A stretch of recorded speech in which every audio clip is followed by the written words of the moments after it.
Dan sebagai hadiahnya, Claudia mengajak Ayato untuk pergi ke kamarnya pada malam nanti.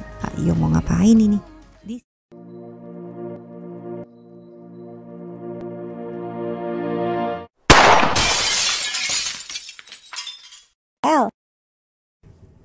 Halo teman-teman yang saya cintai tapi nggak mencintai saya. Jumpa lagi dengan saya El di Curhatan El.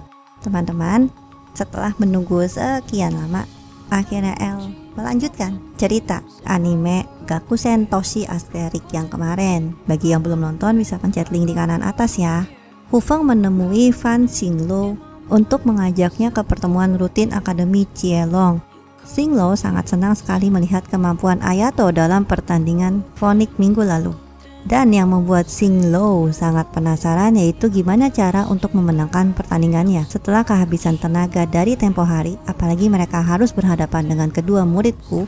Di sisi lain, Julius marah-marah karena berita tentang kelemahan Ayato tersebar luas, dan saat ini pun Ayato masih dalam masa pemulihan. Dengan kondisi seperti itu, Julius memikirkan suatu strategi yang sangat bagus. Setelah itu terdengar suara caster yang sudah mempersiapkan pertandingan Ayato dan Julius. Pada pertandingan kali ini mereka akan menghadapi pasangan dari Jilong yang bernama Sung peringkat 20 dan yang satunya bernama Luo peringkat 23. Sung dan Luo memperingati Ayato bahwa mereka tak segan-segan mengeluarkan seluruh kemampuan mereka meskipun Ayato dalam keadaan yang tidak fit. Lalu pertandingan itu pun dimulai. Sung dan Luo berfokus untuk menyerang Ayato. Ayato yang sedang lengah itu, ia hanya bisa bertahan. Julius memisahkan mereka berdua dengan api, sehingga Ayato akan berhadapan dengan Sung sedangkan Julius akan melawan Luo. Julius meluncurkan serangannya ke arah Luo, namun Luo berhasil menangkis semua serangan Julius. Julius pun bingung, apa benar dia peringkat 20-an? Kalau dia di Seidokan mah udah pasti ini peringkat halaman pertama. Lalu Luo menyerang Julius dan membuatnya terlempar. Dan dengan sigap Julius memberi aba-aba untuk Ayato agar bertukar posisi. Sung dan Luo pun kaget dan tak bisa menghindari serangan yang dilontarkan Ayato dan Julius. Lalu rencana kedua murid dari Jilong pun hancur dan kemenangan itu didapatkan oleh Ayato dan Julius. Setelah itu mereka berjalan ke belakang panggung. Tiba-tiba mereka dihadang oleh Sung dan Luo. Sung dan Luo memberikan semangat pada Ayato dan Julius yang telah berhasil mengalahkan mereka. Dan mereka bilang kalian harus berhati-hati dengan lawan kalian selanjutnya. Lalu tibalah si kembar dari Jilong yang menjadi lawan Ayato dan Julius. Yang cowok ini bernama Shen Yun, sedangkan yang ciwi bernama Shen Hua. Mereka berdua menghina Sung dan Luo dan berkata, sesama murid Xinglo, tapi kok cupu ya.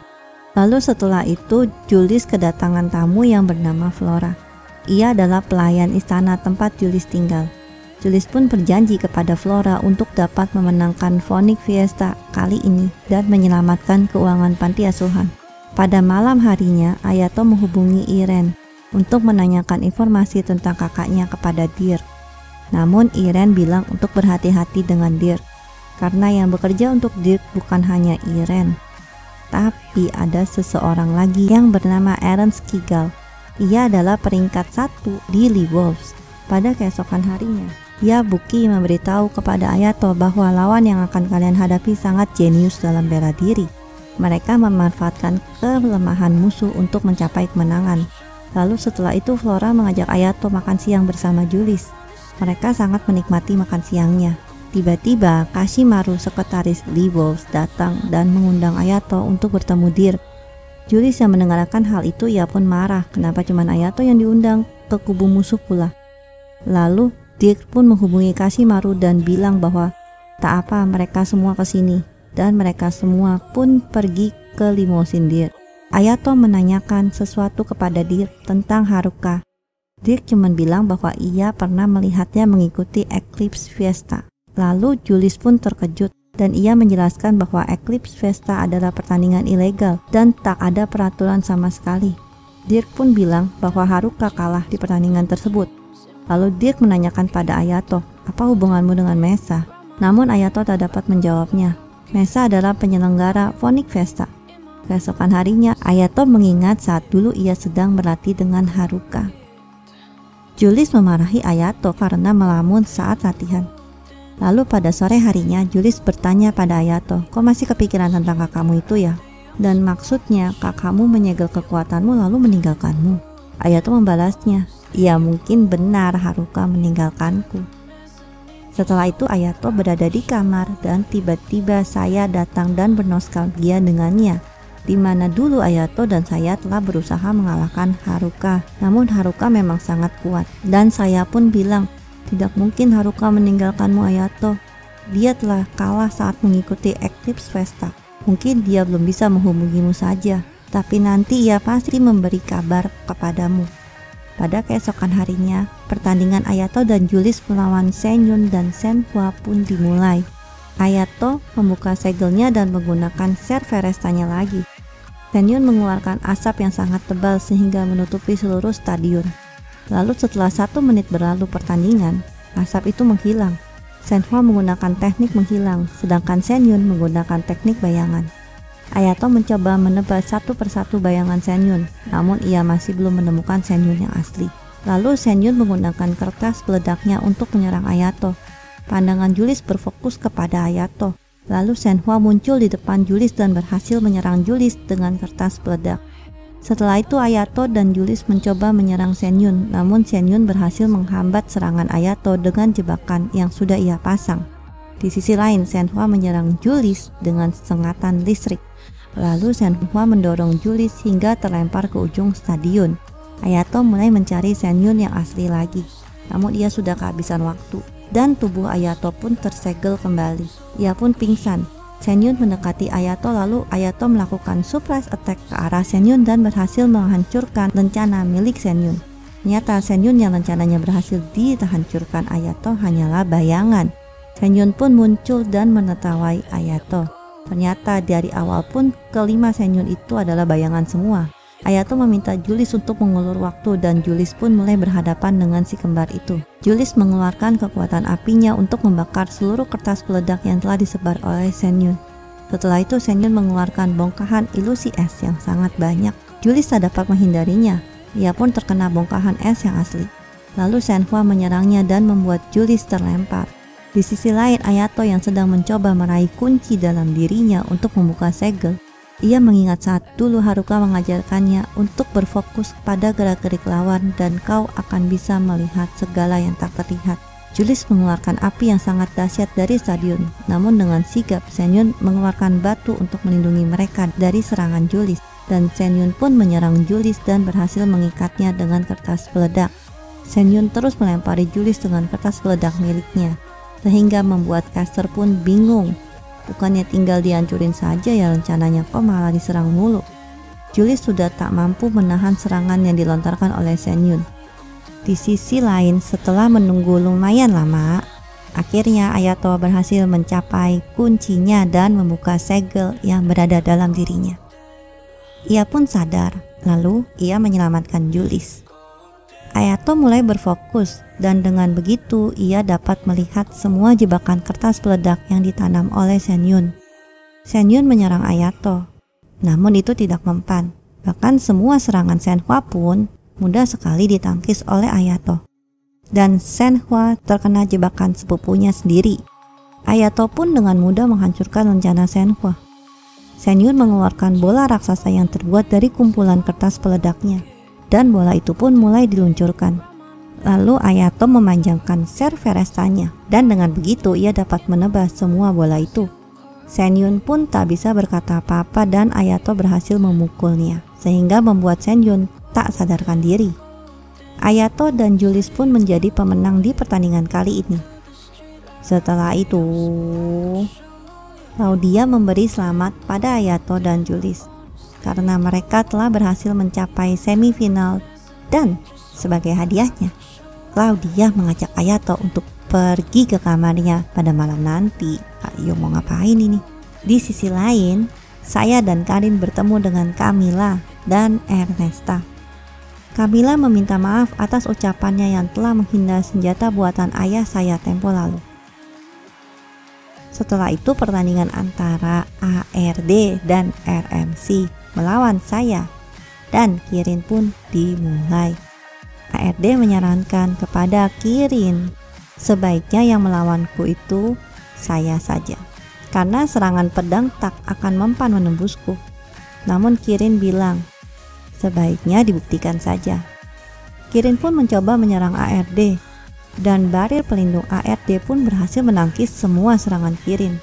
Setelah itu Kirin mencoba mengecohnya dengan gerakan yang sangat cepat. Dengan begitu serangan Kirin dapat terkena ARD. ARD pun bingung, kenapa bisa gitu? Lalu ia pun mulai serius melawan Kirin dengan mengeluarkan senjata palunya. Di sisi lain, saya sedang berhadapan dengan RMC. RMC bergerak dengan sangat cepat sekali, sehingga saya kesulitan untuk menyerang RMC. Setelah itu, RMC menyerang saya. Lalu, saya menggunakan barir untuk melindunginya. Saya mencoba menyerang RMC, namun RMC berhasil menahannya. Saya dan RMC mulai beradu tembakan. Ternyata kedua tembakan itu sama-sama kuatnya. RMC terus melontarkan serangannya ke arah saya. Lalu saya menggabungkan senjatanya dan mulai beradu tembakan lagi dengan RMC. Ternyata tembakan saya lah yang lebih kuat sehingga membuat RMC mundur.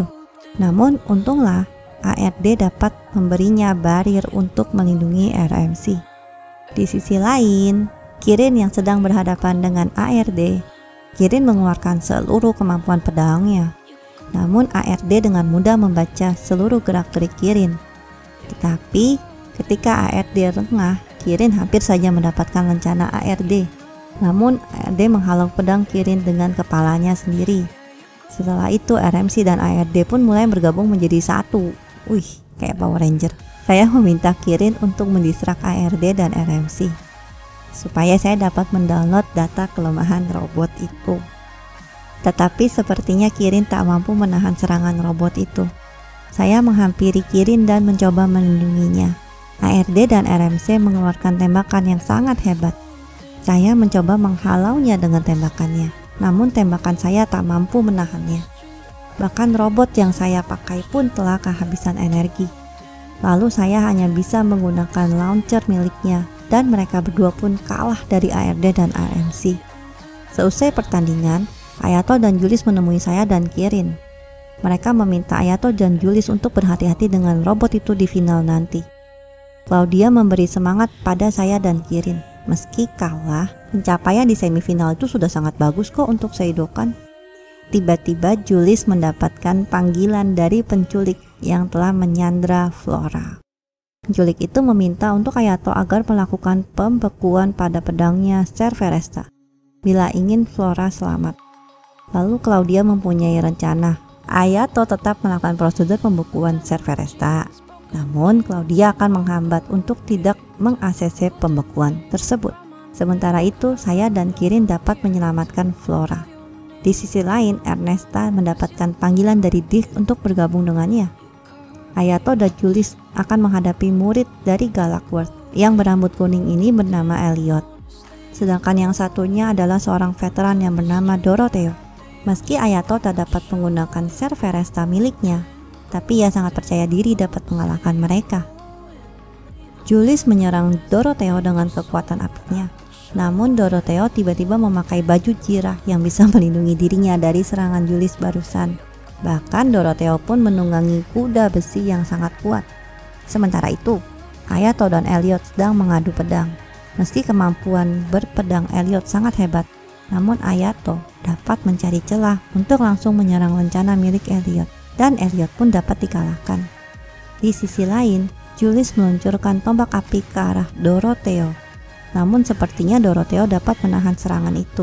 Lalu, Julius mengeluarkan dinding api yang sangat banyak. Dorotheo menembus dinding api tersebut dan berhasil membuat Julius terjatuh. Setelah itu, Dorotheo mempersiapkan serangannya dan Julius melemparinya dengan tombak api. Dorotheo tiba-tiba terjatuh karena meski baju jirahnya mampu menembus api, namun karena itu ia harus kepanasan di dalam baju jirahnya. Dan Julius dapat memotong rencana Dorotheo. Dengan begitu, Ayato dan Julius dapat masuk ke babak final. Di sisi lain, saya dan Kirin masih belum menemukan tempat disandaranya si Flora. Mereka harus segera menyelamatkan Flora jika Ayato ingin dapat menggunakan Cerberestanya saat final nanti. Di sisi lain, Ayato dan Julius ingin membantu pencarian Flora. Ayato berencana untuk bertemu dengan Iren. Namun Iren tak mempunyai informasi apa-apa tentang Flora, karena Dick sama sekali tak menghubunginya. Tetapi Iren menyarankan untuk mencari Flora ke tengah kota. Di sisi lain, Ernesta dan Camilla sedang merencanakan sebuah strategi untuk final besok. Ernesta ingin menambahkan sesuatu pada ARD dan RMC, namun Camilla melarangnya. Ernesta bilang, aku cuma ingin robot-robotku bisa punya perasaan layaknya manusia. Camilla mengingat semasa dulu kantor ayahnya telah diserang dan tubuh Camilla hancur karena granat. Namun Ernesta lah yang datang dan membuatkannya robot kaki dan tangan untuk membantunya bergerak. Dengan begitu Camilla tak bisa menolak keinginan Ernesta. Sementara itu, Hayato yang sudah sampai di tengah kota, ia masih belum bisa menemukan tempat Flora diculik. Tetapi Hayato tiba-tiba dikejar oleh para penjaga di sana. Untunglah Hayato dapat berhasil bersembunyi. Lalu ada seorang ciwi yang bilang pada Hayato, "Kau sedang dikejar-kejar orang ya? Kemarilah, dan aku akan menyelamatkanmu."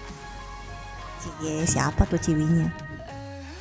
Teman-teman, pernah gak sih teman-teman merasa kalau hidup ini begitu berat, sehingga kita tuh kadang-kadang harus mengeluarkan kemampuan kita yang tersembunyi, bahkan kadang-kadang kita harus melangkahi batas kita untuk bisa menyelesaikan masalah-masalah dalam kehidupan ini.